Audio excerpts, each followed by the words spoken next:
पहलगाम की शांत वादी में सुबह की सुनहरी धूप लिद्दर नदी के बर्फीले पानी पर मोतियों की तरह चमक रही है। पर्यटक घोड़ों पर सवार होकर इन हसीन यादों को कैमरों में कैद कर रहे हैं और बच्चे हरी घास के मैदानों पर बेफिक्र होकर दौड़ रहे हैं। लेकिन 22 अप्रैल की उस दोपहर अचानक हवा का रुख बदल गया। शांति के इस माहौल में खौफ का साया मंडराने लगा।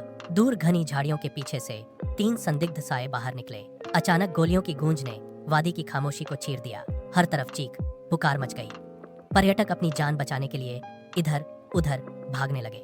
आतंकियों ने मासूम भीड़ को अपना निशाना बनाया। इसी दहशत के बीच एक साहसी पर्यटक ने कांपते हाथों से अपना फोन निकाला और सेना को अपनी सटीक लोकेशन भेज दी। एक स्थानीय गाइड ने अपनी जान जोखिम में डालकर पर्यटकों को एक पुरानी पत्थर की इमारत के अंधेरे तहखाने की ओर धकेला।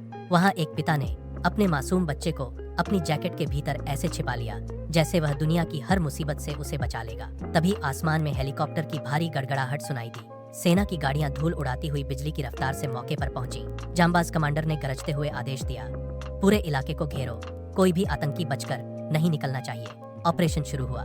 भारतीय सैनिक चट्टानों और पेड़ों के पीछे पोजीशन लेकर आगे बढ़े। ड्रोन फुटेज में आतंकियों को घने जंगल की ओर भागते देखा गया। पूरी घाटी गोलियों की आवाजों से थर्रा उठी। सैनिक एक एक इंच जमीन पर कब्जा करते हुए मौत को चुनौती दे रहे थे। भोर की पहली किरण के साथ ही इस भीषण ऑपरेशन का अंत हुआ। सभी आतंकी ढेर हो चुके थे और घाटी ने चैन की सांस ली। हमारे सैनिक पसीने, धूल और खून से लथपथ थे, लेकिन उनके चेहरे पर एक अटूट संकल्प और संतोष की चमक थी। यह बुराई पर अच्छाई और न्याय की बड़ी जीत थी। शाम ढलते ही शहीदों की याद में मोमबत्तियां जलाई गईं। लोगों की आंखों में आंसू थे, लेकिन दिल में गर्व था। सम्मान में तिरंगा थोड़ा झुक गया। अंत में वही तिरंगा आसमान की ऊंचाइयों में पूरी शान से लहरा रहा है। एक सैनिक ने गर्व से सलामी दी। यह संदेश साफ है कि भारत न कभी डरा है, न कभी झुका है और न ही अपने वीर शहीदों के बलिदान को कभी भूलेगा।